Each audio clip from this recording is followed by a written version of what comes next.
नमस्कार. BBS news network मध्ये आपलं स्वागत. अर्थातच आजच्या घडीची ही ताजी बातमी आहे. नाशिक जिल्ह्यासाठी ही ताजी बातमी म्हणता येईल. नाशिक महानगरपालिकेचे आयुक्त करंजकर यांची अखेर बदली झाली आहे. नाशिक महानगरपालिकेचा कार्यभार पदभार आता राहुल कर्डिले यांच्याकडे सोपवण्यात आलाय. येत्या 2 ते 3 दिवसांमध्ये राहुल कर्डिले हे आपला पदभार स्वीकारतील अशी शक्यता आहे.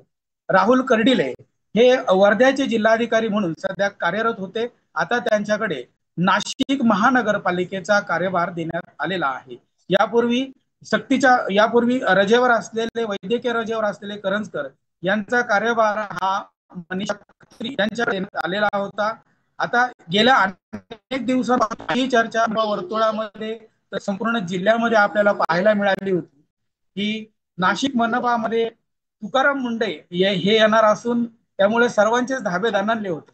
त्यामुळे आता तुकाराम मुंडे येणार नाही. त्यानंतर आता सर्वच अधिकारी आणि सर्व नागरिकांनी सुटकेचा निश्वास सोडलेला आहे असं म्हणणं वावगं ठरू नये.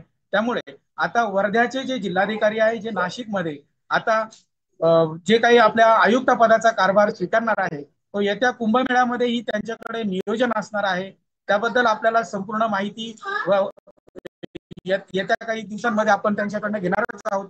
ज्यावेळेला ते पदभार स्वीकारतील पत्रकार परिषदेमध्ये अनेक मुद्दे त्यांना विचारण्यात येतील. त्यानंतरच त्यांचा कार्यशैली आपल्याला समजेलच. तर अर्थातच आता जे नवीन येणारे किंवा होऊ घातलेले जे काही जे आयुक्त आहेत यांना आपण आता शुभेच्छा देऊ.